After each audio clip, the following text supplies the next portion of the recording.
आणि पारदर्शकतेचं सर्टिफिकेट घेऊन फिरणाऱ्या भाजपमधनं आणखी एका गुंडाला बिनविरोध सोलापूरची जिल्हा परिषदेची आता उमेदवारी तर मिळालीच आहे, परंतु जिल्हा परिषद जिंकण्याच्याही हा उमेदवार मार्गावर आहे। कारण गोपाळ अंकुशरावच्या विरोधात असलेल्या महिलेचा अर्जच पळवून नेल्याची तक्रार पुढे येते।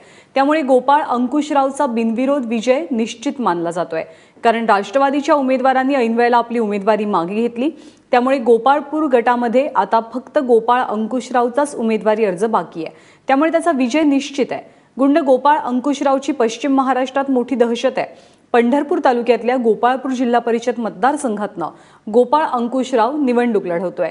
अनुसूचित जमातीसाठी जागा राखीव आहे। पारदर्शकतेच्या गप्पा मारणाऱ्या भाजपनं या ठिकाणी गुंडाला उमेदवारी देऊन मोठा विनोदच केलाय।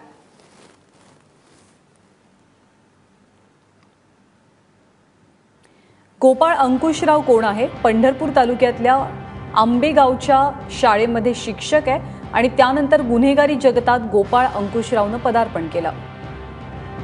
पुणे, सातारा, सोलापूर, सांगली परिसरात कुख्यात गुंड सरजी नावानं गोपाळ अंकुशरावची ओळख आहे। हत्या, हाणामारी, वाळू तस्करी असे अनेक गुन्हे गुंड गोपाळ अंकुशरावच्या नावावरती दाखल आहेत। आणि याच गोपाळ अंकुशरावला भाजपनं उमेदवारी दिली आणि गोपाळ अंकुशराव जिल्हा परिषदेत बिनविरोध निवडण्याची दाट शक्यता आहे।